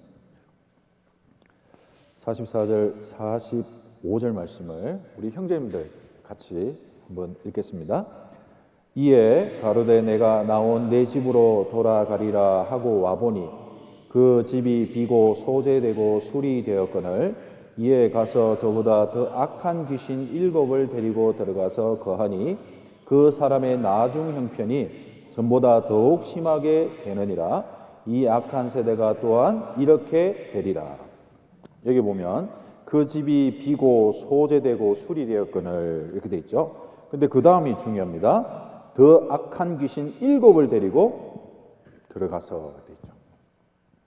물론 이 말씀은 구원받지 못한 사람의 마음 상태를 이야기하는 거예요. 성령이 그 가운데 거하지 못하기 때문에 악한 귀신 7이 들어가서 오히려 더 타락하게 되는 그런 경우를 설명을 하는데, 이 속에서 우리가 생각해야 될 것이 뭐냐면, 우리가 소재하고 그 다음에 그 집을 수리하고 하고 난 뒤에 그걸 그대로 두면 안 되는 거예요. 그대로 두면 안 되고 어떻게 해야 돼요? 거기에 다른 것을 채워넣어야 되는 거죠. 우리는 소재하고 수리하고 비우는 것에 대해서는 익숙합니다. 말씀을 들으면서 읽으면서 우리가 소재를 하죠. 아, 이거 이렇게 하면 안 되지. 그래, 띠네다 손. 이 말이 맞지. 아, 이렇게 살아야지. 간증을 할 때도 어떻습니까? 간증할 때도 그래요, 내가 이 말씀 들으면서 이것이 많이 찔렸어요. 아, 내가 이 말씀을 읽으면서 나한테 많은 교훈이 됐어요. 우리가 생각할 때 우리 집을 소재하고 수리하는 일들을 반복적으로 하게 되는 겁니다. 그런데 소재하고 수리된 채로 그냥 놔두기만 하면 어떻게 되겠어요? 금방 다른 것이 채워지는 거예요. 하나님과 상관없는 것이.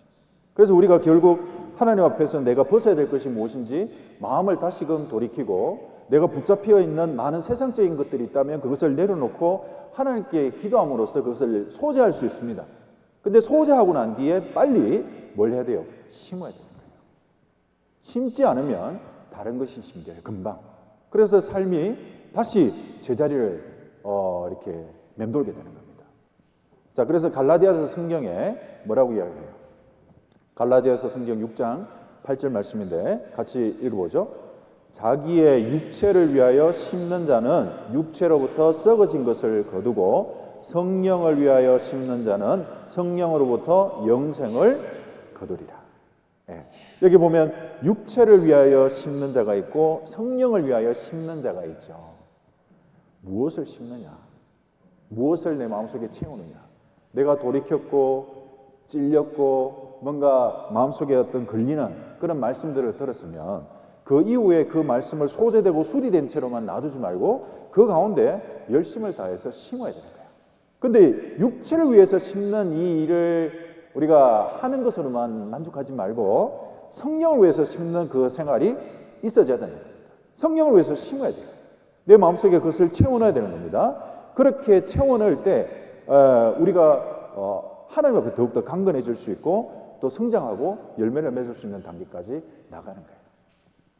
여러분들 성장하고 싶지 않으세요? 열매 맺고 싶지 않습니까? 제가 전도한 사람 오면 그 사람이 구원받고 구원의 간증을 하는 걸 보고 싶지 않으세요? 보고 싶죠?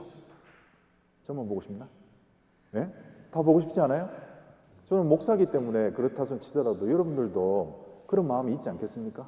내 가족, 내 친구, 내가 일하는 직장에서 만나는 모든 사람들, 그런 사람들이 하나님을 보고 하나님을 통해서 구원받는 그런 기쁨을 같이 나누고, 그러한 열매들을 우리 삶 속에서도 나타나고 또 내 삶의 어떤 여러 가지 염려했던 많은 것들이 해결이 되어지는, 하나님의 능력을 통해서 해결해졌다는 것을 정말 느낄 수 있는 그런 삶의 변화, 이런 것들을 우리는 경험하고 싶잖아요.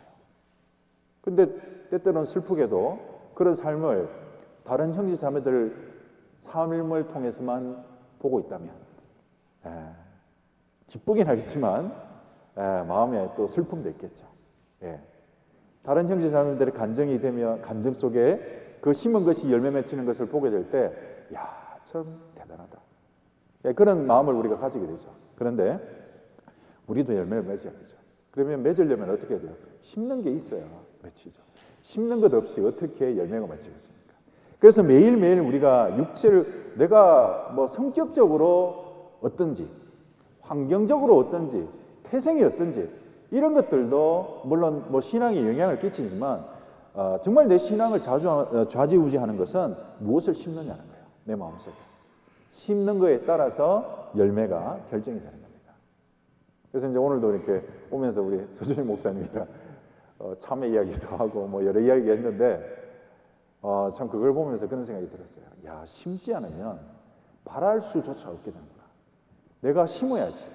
내가 신앙적으로 좀 더 하나님을 위해서 내가 살고자 하는 마음, 그런 일들을 경험하고자 한다면 정말 내가 벗어야 될 것은 벗으면서 동시에 하나님 앞에서 심어야 될 것을 게을르지 말고 심어야 된다는 것을 우리가 생각해 봐야 되는 겁니다. 그래서 여러분들 보세요. 매일매일 무엇을 심습니까? 여러분들 마음과 여러분들 생각 속에. 예? 뭘 심으세요? 예? 뭘 넣습니까? 주기적으로 또 꾸준하게 내가 지금 마음속에, 내 생각 속에 무엇을 지금 집어넣고 있는지 생각해 봐요. 그러면 그 집어넣은 것이 나오는 거예요. 예. 안 넣은 것이 나오는 게 아닙니다. 내가 지금 신앙적인 인격을 원한다면 그 인격을 다듬을 수 있는 하나님의 교훈을 심어야 되는 거죠. 그래서 그것을 심을 때 우리가 확실한 그 결과가 있다는 것을 말해줍니다. 잠언 11장 18절 말씀인데요. 자, 여기 이렇게 되어 있습니다. 악인의 삭은 허무하되, 같이 읽어보죠. 의를 뿌린 자의 상은 확실하니라. 의를 뿌린 자. 예. 내 마음속에 무엇을 뿌리고 있는지, 무엇을 심고 있는지, 세상에 있는 것을 심고 있는지, 또 내 마음속에 어떤 상한 마음을 뿌리고 있는지, 그것을 우리가 계속 생각해 봐야 돼요.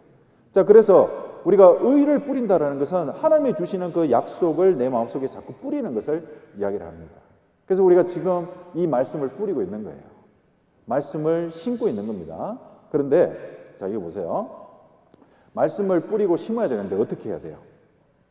글자가 나와 있죠? 어떻게 된다고요? 풍성이. 예. 한두 마디 말씀 듣고 한두 장 읽고 가끔 내가 성경 읽고 이렇게 해서 되는 게 아니고요. 심는다는 게 뭡니까? 그리스도의 말씀이 너희 속에 풍성히 거하여 라고 되어 있죠. 풍성히. 한두 마디 말씀, 들었던 어렴풋한 말씀, 그런 것이 아니라 매일매일 내가 좀 더 성의를 가지고 정말 마음을 다해서 심어보는 겁니다. 마음속에 내가 읽었던 말씀, 들었던 그 말씀들을 자꾸 심어보는 거예요. 심었을 때 그 말씀이 내 속에 정말 이루어지는 것을 우리가 경험하게 되는 겁니다. 그래서 심는 절차는 어려운 게 아닙니다. 자, 여러분들 이 심는 것이, 또 말씀을 내 마음속에 이렇게 두는 것이 어떻게 보면 과연 그게 효과가 있을까라는 그런 의구심을 가지고 있을 때도 있을 거예요. 그런데 시편 말씀에 보면 이렇게 되어 있습니다. 시편 1편 말씀의 시작이 이렇게 나와요. 복 있는 사람은 악인의 꾀를 쫓지 아니하며, 그 다음에 오직, 여기 돼 있어요. 오직 여호와의 율법을 즐거워하여 그 율법을 주야로 묵상하는 자로다. 이렇게 있어요. 주야로 묵상하는 자로다. 여러분들, 우리가 묵상이라는 말 딱 들으면 묵상이 뭐지? 뭐 또 알긴 알고 들었긴 들었는데 과연 그게 뭘까? 뭐 그렇게 이제 생각하시는 분이 있어요. 근데 여기 보면 율법을 즐거워하여 그 율법을 주야로 묵상, 생각하는 거예요. 자꾸 채워넣는 거예요. 세상에는 명상하는 사람들이 있습니다. 여러분들 명상가 인도에서 하는 게 뭐죠? 요가 하는 사람들이 많이 하는 게 명상이죠. 명상도 하고 그러는데 명상과 묵상은 큰 차이가 있어요. 명상은 예전에 이제 제가 보니까 미국에서 프로야구 선수 프로야구를 뭐라 그럽니까? 미국 NBA. 예. 죄송합니다. 거기 이제 박찬호 선수가 제 한때 정말 이렇게 굉장히 좀 많은 좋은 성적을 거뒀잖아요. 근데 그분이 나중에 이제 나와서 한 다큐멘터리를 잠깐 보니까 굉장히 슬럼프를 겪을 때 했던 것 중에 하나가 명상이라고 하더라고요. 그래서 명상을 통해서 자기가 지금 겪고 있는 어려움들을 많이 극복하게 됐다 이렇게 이야기를 하는데, 실제 명상하고 성경에서 말하는 묵상은 180도 다릅니다. 예. 명상이라는 것은 비우는 거예요. 내가 가지고 있는 잡생각, 내가 가지고 있는 염려를 비우는 거고, 묵상이라는 것은 채우는 겁니다. 예. 하나님이 주신 말씀을 자꾸 채우는 건데, 근데 여기 성경에 보면 이제 어떻게 돼 있어요? 그 율법을 주야로 아침 저녁으로 걸어가면서, 그리고 내가 또 일을 하면서 한 말씀 한 구절이라도 그것을 자꾸 생각을 해보는 거예요. 그렇게 채울 때 이 말씀이 열매를 맺도록 도와주는 겁니다. 근데 생각보다는 저희가 말씀을 심는 생활이 그렇게 많이 어떤 훈련이 돼 있다는 생각은 안 들더라고요. 그러니까 많이 말씀은 들어요. 그죠? 이번 수련회도 말씀 듣는 시간이 3번이나 됩니다. 굉장히 많은 시간을 말씀을 듣는 거예요. 그리고 주일마다 말씀을 듣고 또 수요일 우리가 말씀을 좀 듣습니다. 그런데 왜 그런 말씀들이 다 흘려 떠내려갈까? 예. 심지어 이제 저도 지난주에 무슨 설교했지? 라고 이렇게 까먹을 때가 있어요. 예. 가만히 생각해 보니까 그 말씀을 준비하기 위해서 얼마나 많은 기도와 묵상을 많이 했는지 생각해 보면 그 시간이 적었다라는 것을 알게 될 때가 있습니다. 여러분들, 우리가 말씀은 그리스도인의 어떤 그냥 표식을 나타내기 위한 수단이 아니에요. 내 삶을 지켜주고 생명을 주고 힘을 주는 수단이 됩니다. 그래서 그것을 필사적으로 붙잡아야 되는데 묵상하는 거예요. 아침 저녁으로 생각하는 겁니다. 나한테 정말 어떤 교훈이 됐던 말씀이 있다면 교훈이 됐던 말씀을 한 주 동안, 하루 동안 또 생각을 해라는 겁니다. 그래서 그것을 자꾸 심는 거예요.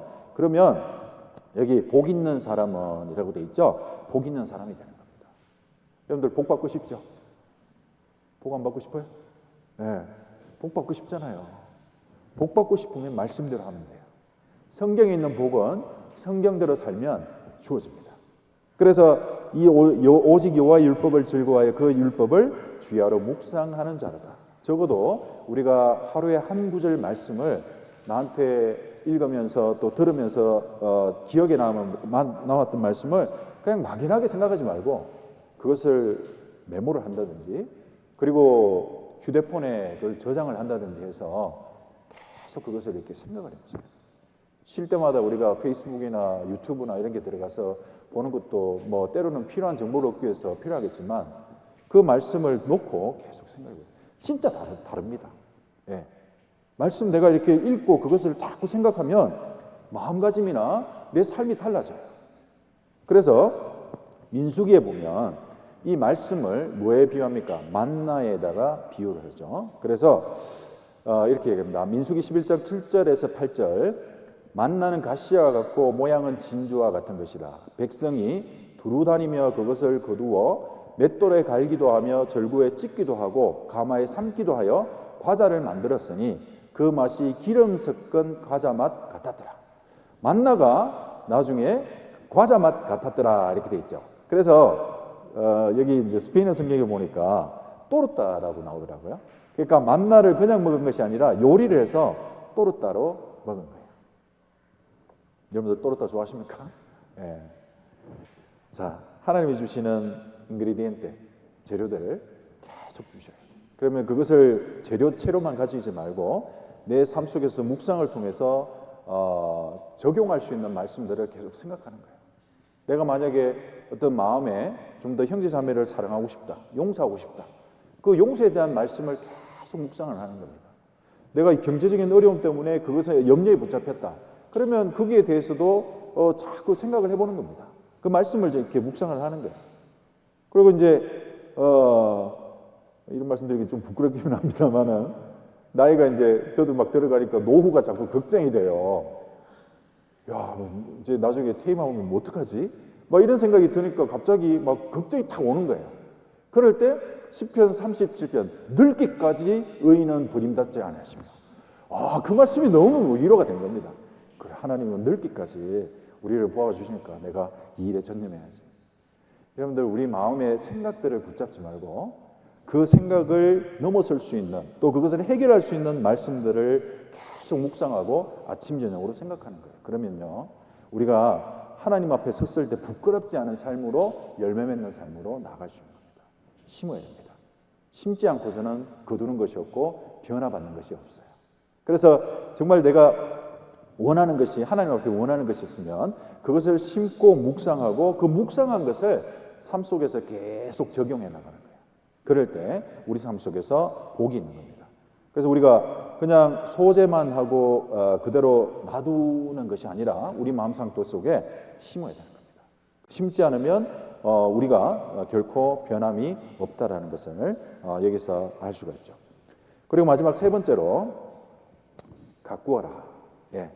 우리 마음속에 있는 것들을 벗어버리고 또 심는 것이 있다면 마지막 세 번째로는 어떻게 해야 되냐? 잘 가꾸어야 되는 거죠. 잘 가꾸어야 된다라는 것은 여기 이제 여기 돼 있어요. 골로새서 1장 10절 잘 가꾸면 이런 그 결과가 있는데, 주께 합당히 행하여 범사에 기쁘시게 하고 모든 선한 일에 열매를 맺게 하시며 하나님 아는 것에 자라게 하시고, 자라가는 거예요. 근데 이제 이 가꾸어 간다라는 이 말이 가장 중요한 것 같아요. 땅을 정리하고 씨를 심고 그 다음에 그 씨를 심은 다음에 계속 그것이 자라갈 수 있는 환경이 되도록 가꾸어 가야 됩니다. 열매를 맺기까지. 그냥 던져놓아 버리면 자라갈 수가 없는 거죠. 그래서 우리가 정말 하나님이 어떻게 살아야 될지 어떤 가르침을 주셨을 때, 오늘도 내가 벗어야 될 것, 마음에 어떤 합당치 못한 생각들이 있으면 그걸 빨리 벗고 그 가운데 말씀을 빨리 심어서 하나님이 원하시는 그 삶으로 이렇게 나아가는데, 그것이 어떻게 되어야 되겠습니까? 이렇게 되는 거예요. 자, 갈라디아서 3장 3절 말씀에 보면 같이 읽어보죠. 너희가 이같이 일어서 그냥 성령으로 시작하였다가 이제는 육체로 마치겠느냐. 성령으로 시작했는데 나중에 육체로 마치는 경우가 있을 수 있다, 이 말이에요. 시작은 좋아요. 그런데 그것이 계속 유지되지 않으면 열매를 맺고 자라가는 성장의 과정을 보기는 어려울 수 있습니다. 그래서 우리가 시작할 때 내가 어떤 마음으로 살아야 될지를 알았다면 그것을 적용해 나가야 되는 거죠. 적용해 보면 뭘 알 수 있는지 아십니까? 어렵네, 알 수 있어요. 적용이 어렵다는 걸 알 수 있어요. 그래서 어떻게 해야 돼요? 그때 도움을 구해야 되는 거죠. 하나님 적용할 수 있도록 도와주십시오. 그래서 이 과정을 계속 반복하는 거예요. 반복하는 거예요. 그러면 그 시작했을 때 그 마음이 결국 끝까지 가게 되고 열매를 맺도록 하나님이 도와주십니다. 여러분들, 그 연초가 되면 사람들이 결심을 하면서 결심하는 것 중에 뭐 대표적인 것이 있다면 뭐가 있을까요? 여러분들 연초가 되면 보통 뭘 결심하세요? 뭐 결심하는 거 없으세요?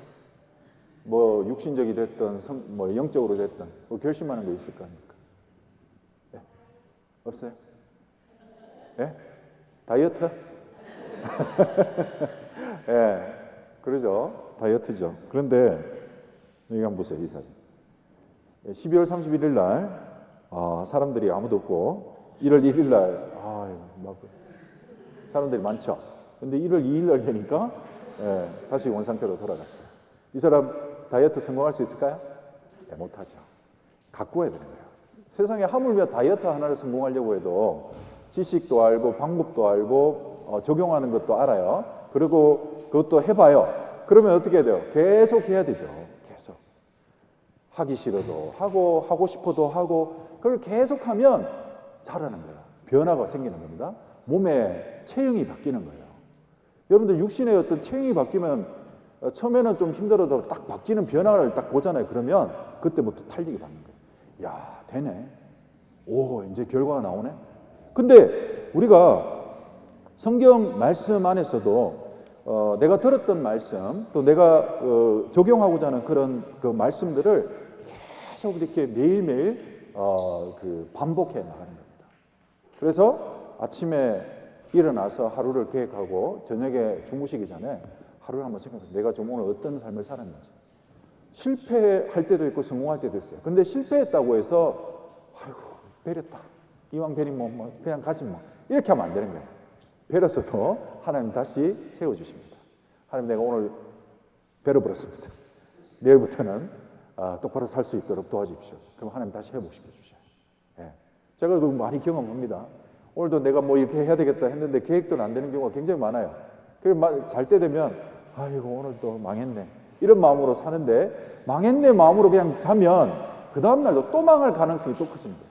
그래서 자기 전에 하나님 오늘 내가 망했는데 오늘 하루를 베려버렸는데 내일은 똑바로 살 수 있도록 도와주십시오. 마음을 다시 내가 회복할 수 있겠더라고요. 그래서 우리가 이 들었던 말씀을 계속 반복할 수 있도록 주님 오시는 그날까지 자꾸 가꾸어야 돼요. 예. 주님 주시는 그 은혜에서 또 그 가르침에서 벗어나지 않도록. 그래서 이제 그 중에 우리가 해야 될 일, 이제 그렇게 하기 위해서는 이게 굉장히 중요합니다. 정말 나를 잘 가꾸기 위해서는 혼자 힘으로는 안 돼요. 혼자 힘으로. 예. 그런데 이제 멕시코 우리가 신앙생활 하다 보면 제일 어려운 부분이 이거죠. 예. 동일한 성령으로 동일한 보조로 나갈 수 있는 형제 자매들이 많지 않아요. 예. 특히 우리 한국 형제 자매들.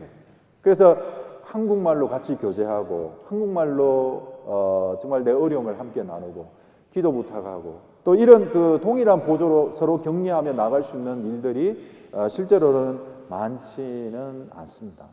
그렇지만 동일한 보조로 나갈 수 있도록 해야 돼요. 교회 가운데 함께 거하는 겁니다. 싫으나 좋으나 함께 가는 거예요. 함께 가면 우리 삶을 가꿀 수 있는 기회들이 계속 주어집니다. 그래서 신앙생활 가운데 보면 동일한 보조로 나가는 것이 정말 중요한데 동일한 보조로 나가기 위해서는 두 가지를 기억해야 됩니다. 동일하게 가려면 같은 속도로 가야 되죠. 같은 속도로 가는데 같은 속도로 못 가는 사람이 있어요. 두 부류의 사람이 있습니다. 첫 번째 부류의 사람은 뒤떨어지는 사람이에요. 여기 보면 신명기 25장 18절 말씀에 곧 그들이 하나님을 두려워하지 아니하고 너를 길에서 만나 너희의 피곤함을 타서 내 뒤에 떨어진 약한 자들을 찾느니라. 여기 이스라엘이 출애굽하고 나서 광야 생활 가운데 살아갈 때 아말렉 공격을 많이 받았습니다. 그런데 모든 이스라엘이 아말렉 공격을 받은 게 아니에요. 어떤 사람들? 뒤떨어진 사람들, 약한 사람들. 뒤떨어진 사람들이 영적으로 약한 거예요. 난 강해요. 그렇게 말한다고 해서 강한 게 아니에요. 동일한 보조로 나가고자 하는 그런 마음으로 있는 사람이 강한 겁니다. 그런데 자꾸 거기서 떨어지면 내 마음의 벽을 쌓고 거기서 멀어지면 약한 자가 되는 거예요. 동일한 보조로 나갈 수 없을 뿐더러 나를 가꿀 수 있는 열매를 맺도록 성령의 열매를 맺도록 가꿀 수 있는 그 일들을 행하기에 어려움이 있습니다. 왜? 힘을 못 얻으니까. 내 마음을 새롭게 하기 힘드니까. 그래서 뒤떨어지면 절대로 안 돼요. 그래서 동일한 보조로 교회와 함께 나가는 것이 중요하고요. 또 한 부류의 사람이 있습니다. 뒤떨어지는 사람이 있는 반면에 또 어떤 부류의 사람이 있습니까? 너무 앞서 나가는 사람이 있어요. 앞서 나가면 안 돼. 앞서 나가는 사람들이 어떤 사람입니까? 불평한 사람들. 교회가 이래는 돼야지. 교회의 모습은 조직은 이렇게는 해야지. 앞서 나가요. 근데 그렇게 앞서 나가게 되면 마음의 평강이 있겠습니까? 평강이 없는 거죠. 그래서 여기 보면 시편 37장 7절에 여호와 앞에 잠잠하고 참아 기다리라. 자기 길이 형통하며 악한 꾀를 이루는 자를 인하여 불평하여 말지니라. 그래서 우리가 너무 뒤처져서도 안 되지만 너무 앞서가서도 안 돼요. 그래서 우리가 함께 가는 그 동일한 보조, 정해진 모임, 정해진 시간 함께 가는 겁니다. 어려움이 있더라도 함께 가는 거예요. 그 가운데 우리 자신을 가꿀 수가 있고 내가 가지고 있는 결심을 유지시킬 수 있고 내 마음을 새롭게 할 수 있고 또 말씀을 새롭게 심을 수가 있어요. 함께 거하는 거예요. 그래서 요한복음 15장에 포도나무의 비유에 대해서 계속 강조하고 있죠. 그 가지가 붙어 있지 않으면 열매를 맺을 수 없나니. 그래서 너무 앞서가지도 말고 너무 뒤처지지도 말고 함께 동일한 보조로 순종하면서 나아가는 겁니다. 그래서 우리가 보면 여러 가지 어떤 그 어려움들 때문에 너무 앞서 나가면 내가 생각하는 범위가 또 생각하는 어떤 여러 가지 것들이 앞서 나가면 그에 미치지 못하는 일에 대해서 불평이 생길 수밖에 없어요. 근데 이게 영적으로 우리에게 도움이 되냐? 그렇지 않습니다. 동일한 보조로 나가는 것이 필요한 거예요. 그래서 우리에게 믿음이 필요한데 갈라디아서 5장 5절에서 6절 이 말씀이 필요한데요. 어떤 믿음입니까? 사랑으로서 역사하는 믿음이 필요한 거예요. 동일한 보조, 동일한 성령으로 나가면서 우리 자신을 잘 가꾸기 위해서는 사랑으로서 역사하는 믿음을 가지고 가는 거예요. 사랑으로서 역사하는 믿음이 뭡니까? 사랑으로 역사하는 믿음. 사랑이 바탕이 된 믿음이에요. 교회 안에서 우리가 함께하는 그 형제자매들을 사랑의 대상으로 보는 거예요. 형제자매들을 믿을 대상으로 보면 안 됩니다. 사람은 믿을 대상이 못 돼요. 언제든 배신할 수 있고 언제든 내 기대에 못 미칠 수 있어요. 그래서 우리가 너무 막 사람을 믿고 기대면 상처를 받아요. 그래서 사람은 믿을 대상이 아니라 사랑해야 될 대상이다. 연약함이 있다. 또 부족함이 있다라는 것을 우리는 고백하는 게 필요합니다. 나도 부족하죠. 그런데 부족한 나를 하나님이 용서하시고 사랑해 주셨죠. 그래서 다른 형제 자매들을 볼 때도 연약함이 있구나. 부족함이 있구나. 그런데 그 연약함과 부족함을 내가 사랑할 수 있는 그런 마음을 가지도록 기도하고 간구하는 이것이 필요한 거예요. 그것이 우리가 함께 동행할 수 있는 비결입니다. 그런데 마음이 넓혀지지 않고 때로는 좁아질 때가 있죠. 그럴 때 정말 하나님께 기도하세요. 그럼 마음이 넓어집니다. 모든 사람을 품을 수 있고 이해하려고 하고 또 그것을 받아들일 수 있는 그런 마음들이 있는 거예요. 그래서 저희 할아버지 할머니들 볼 때마다 참 저런 사랑이 어디서 나올까 이런 생각이 들 때가 있어요. 저희 장인어른이 지금 돌아가셨는데 저희 큰애 낳고 잠깐 그 속에서 생활을 할 때가 있어요.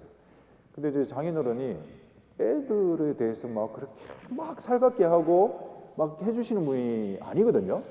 그런데 저희 큰애가 가면 그렇게 업고 다니세요. 업고 다니고 안고 다니고 그걸 볼 때마다 할아버지의 사랑은 정말 모든 허물을 덮어주는 사랑이구나. 그러니까 아이가 가면 마음이 그냥 편안한 거예요. 근데 저희는 법이죠. 아이들 한번 큰애 낳으면 어떻습니까? 한번 좀 잘 인간 한번 만들어 보겠다고 아주 막 엄격하게 막 키우려고 노력하다가 나중에는 좌절하고 둘째 나면 아이고 해도 안 된다 그냥 놔두자 이렇게 되지 않습니까? 그러니까 사랑하는 마음이 키우는 거예요. 그래서 훈육도 필요하지만 사랑을 바탕으로 훈육하는 거예요. 나도 부족한데 예수님이 나를 사랑해 주셨다. 부족한 다른 사람 볼 때도 정말 그 사랑하는 마음으로 우리가 함께 동행하는 것이 필요하고요. 그리고 믿음이죠. 믿음이라는 것은 하나님은 선하시다라는 믿음이 반드시 필요한 거예요. 하나님은 결코 불의하지 않으세요. 하나님이 선하시다라는 믿음이 없어지면 내가 바로잡으려고 막 나서죠. 그런데 하나님은 악한 날에 악인도 적당한 날에 사용하신다. 그 말씀이 있습니다. 그래서 사랑으로서 역사하는 그 믿음을 가지고 우리가 같이 동행하면 내 믿음을 잘 갖고 나갈 수 있어요. 그래서 내 힘으로는 안 됩니다. 혼자는 안 됩니다. 여러분들 스스로 뭔가 할 수 있을 것 같아도 그거 얼마 못 가요. 그래서 함께 하는 거예요. 그런데 함께하는 그 장소가 어려울 수 있죠. 하박국처럼 이렇게 이야기하는 거예요. 내가 내 파수하는 곳에 서며 성루에 서리라. 그가 내게 무엇이라 말씀하실는지 기다리고 바라보며 나의 질문에 대하여 어떻게 대답하실는지 보리라. 그리하였더니 여호와께서 내가 대답하여 가라사대 너는 이 묵시를 기록하여 판에 명백히 새기되 달려가면서도 읽을 수 있게 하라. 어디서 썼습니까? 파수하는 곳에 서며 성루에 서리라. 하박국이요 이스라엘 백성들 보니까 기가 막힌 거예요. 권력자들은 자기 권력 잡기 위해서 그 많은 악한 수를 쓰는데 잘 되는 거예요. 그 또 제사장들은 또 제사장대로 그 죄 짓고 살아가는데도 잘 먹고 잘 사는 겁니다. 야, 어떻게 이렇게 잘못하는 사람들이 저렇게 잘 될 수가 있을까? 하박국이 마음에 문제가 된 거예요. 그래서 선택한 것이 뭐예요? 그래도 지혜로웠죠? 하나님께 질문하여 그가 내게 무엇이라 말씀하실는지 기다리고 바라보며. 그런데 어디서 했습니까? 내 파수하는 곳에서며 성무에서이다. 내가 있는 자리, 내가 있어야 될 자리, 그리스도인으로서 있어야 될 그 자리를 어쨌든 지키고 있었습니다. 그리고 거기서 질문했죠. 왜 이런 일이 생깁니까? 내가 배워야 될 것이 뭡니까? 내가 가져야 될 마음의 자세가 무엇입니까? 그렇게 될 때 이 하박국은 결론 내려죠. 내가 외양간에 소가 없고 무화과 나무에 열매가 맺히지 않아도 여호와로 인하여 기뻐한다. 그 결론에 이르게 된 거예요. 그래서 우리 자신을 잘 가꾸는, 더 신앙적으로 잘 가꾸는 그 비결은 함께 동행하는 겁니다. 그런데 동행할 때 꼭 살아오는 곳이 역사하는 믿음을 가지고 가셔야 돼요. 그 믿음이 없으면 그 믿음 발라고 기도하세요. 그러면요, 하나님이 나를 열매 맺도록 가꾸어 가시는 겁니다. 그래서 이 말씀 안에서 정말 내가 정말 잘 가꾸어가 교회 안에서 잘 가꾸어가는 그런 그 마음이 이제 필요한데, 자 여기 보시면 왜 이렇게 살아야 되느냐 이유가 여기 있죠. 로마서 13장 11절 말씀입니다. 같이 한번 읽어보죠. 또한 너희가 이 시기를 알거니와 자다가 깰 때가 벌써 되었으니 이는 이제 우리 구원이 처음 믿을 때보다 가까웠습니다. 여기 있는 구원은 우리 몸의 구원이죠. 몸의 구속입니다. 이 시간이 처음 우리가 구원받을 때보다 가까워졌어요. 그래서 이제는 자다가 깰 때가 벌써 됐어요. 내가 좀 이것 좀 하고 할게요. 그게 아니라 당장 해야 될 때가 됐다 이 말입니다. 벗고 심고 갖고 가야 돼요. 그래서 우리 교회 가운데 우리가 함께 그할 때 정말 사랑으로 역사하는 그 믿음을 가지고 살아갈 때 또 동일한 보조, 너무 뒤처지지도 말고 너무 앞서지도 말고 하나님이 주시는 그 보이는 그 길을 함께 동일한 보조로 나갈 때 우리가 충전이 되는 겁니다. 요즘 뭐 전기차 굉장히 좀 유행 많이 하죠. 그런데 전기차의 단점이 그죠, 빨리 방전이 되는 거예요. 그 휘발유차처럼 이렇게 충전할 수 있는 그 인프라가 많지는 않죠. 그런데 충전해야 됩니다. 우리의 신앙도 우리가 동일한 보조로 나가는 가운데 충전해야 됩니다. 그런데 방전될 때까지 주행하면 어떻게 돼요? 가고 싶어도 못 가는 거예요. 무늬만 전기차 되는 거예요. 무늬만. 우리가 무늬만 그리스도인 되면 되겠습니까? 열매를 맺고 능력이 나타나는 그리스도인이 돼야지 무늬만 그리스도인이 되는 건 안 돼요. 그래서 충전하는 이 시간이 너무나 중요하다. 그걸 좀 말씀을 드리겠습니다. 그래서 오늘 이 주제로 여러분들과 함께 교제를 나눴어요. 뽑고 심고 그리고 동일한 보조로 가는데 가꾸어 나가는 이 삶을 여러분들이 내년 한 해 잘 이루어가서 정말 하나님 앞에 많은 열매 맺는, 정말 내 삶이 많이 변화되고 정말 크게 성장하는 그런 한 해가 되기를 바라겠습니다. 기도로서 마치겠습니다. 하나님 감사합니다. 오늘 또 저희들에게 우리 마음과 또 우리의 생각과 또 우리 삶의 모습이 어떠해야 될지 생각해보는 시간을 가졌습니다. 듣기만 하여 잊어버린 자 되지 않도록 도와주셔서 우리가 더욱더 열매를 맺고 능력을 나타내는 그리스도인으로서 살아가도록 도와주십시오. 무늬만 그리스도인이 아니라 우리 명실공히 하나님 앞에 그리스도인, 구원받은 사람으로서 하나님 앞에 살아갈 수 있는 귀한 모습이 될 수 있도록 도와주시기를 더욱더 간구드립니다. 이후에 있는 모든 시간도 또 주님께서 함께해 주시고 도와주시기를 바라며 저희를 사랑하시는 예수님 이름으로 기도드렸습니다. 아멘.